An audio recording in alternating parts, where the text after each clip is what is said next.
మూవీలో ఎలా అనిపించింది బ్రో? అన్న నేను సెకండ్ డే చూసాను సినిమా అంటే ఫస్ట్ డే టికెట్ దొరకలేదు సెకండ్ డే చూసాను.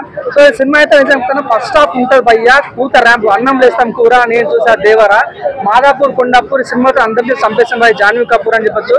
ఫ్రెండ్స్ వెళ్ళాలి గోవా ఈ సినిమా చూస్తే ప్రతి ఒక్కరు అంటారు బావా అంటే అంత బాగా అనిపించింది. మీరు ఫస్ట్ హాఫ్ అయితే కూత ర్యాంప్ అంటే ఆ సినిమాలో మెయిన్ ప్రశ్న అంటే ప్రకాష్ రాజు అన్న ప్రకాష్ రాజు మన దేవరా ఇంకోటి బీజం ఈ సినిమా ఈ అయితే చాలా కూత ర్యాంప్ అన్న బీజం అయితే అనిరుద్ధ్ ఏం వాయించింది భయ్యా నిజంగా. ఫస్ట్ హాఫ్ అయితే కూత ప్రియర్ సాంగ్ అయితే వేరే ఉంటుంది, చుట్టుముల సాంగ్ కూడా చాలా బాగుంటుంది, ఐదు పొజిషన్స్ కూడా చాలా బాగుంటుంది.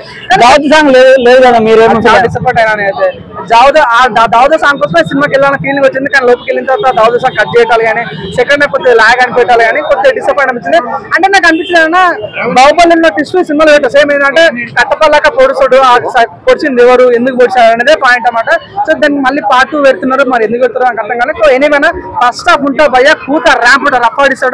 సో నిజమైన ఎన్టీఆర్ ఈ సినిమా దేనికోసం పోవాలంటే ఎన్టీఆర్ పర్ఫార్మెన్స్ పోవాలి, అనిరుద్ధ్ బీజం కోసం పోవాలి, సో మన ఇంకటిదన్నా మన సినిమా దగ్గర కోసం పోవాలి. సో ఈ రకంగా చాలా ప్రకాశ ఎలివేషన్ ఉంటా భయ్యా చాలా బాగా అనిపిస్తుంది. స్టోరీ లేదు కదా దీనికి, స్టోరీ ఉంది కానీ ఫస్ట్ హాఫ్ వరకే స్టోరీ ఉంది. ఏమి చూడన్నా ఒక పాయింట్ నాకు పోలీస్ అంటే మన ఇండియాలో వరల్డ్ కప్ జరిపించాలంటారు, ఒక విలన్ మన దేవర 20 సంవత్సరాలు దాచుకుంటారు అన్నమాట. ఆ టైంలో ఒక పోలీస్ అని వచ్చి ప్రకాశం చేస్తాడు, ఇక్కడ మేము అక్కడ పలానా వ్యక్తిని కలవాలంటే మాకు ఎవరు హెల్ప్ చేస్తారు మీరు హెల్ప్ చేయండి అంటే లోపల ఒక రింగ్ వాడు ఇస్తాడు, లోపల రింగ్ వాడు పోలీసు దుంకాలకే అక్కడ మొత్తం శివాలు ఉంటాయన్నమాట.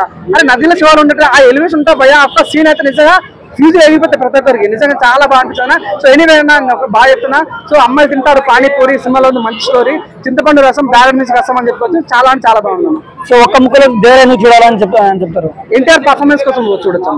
సో బ్లాక్ బస్టర్ అంటారా అబోవ్ యావరేజ్ అంటారా? బాగా బస్టర్ అని చెప్పలేం కానీ సినిమా అయితే బాగుంది. Okay bro, thank you.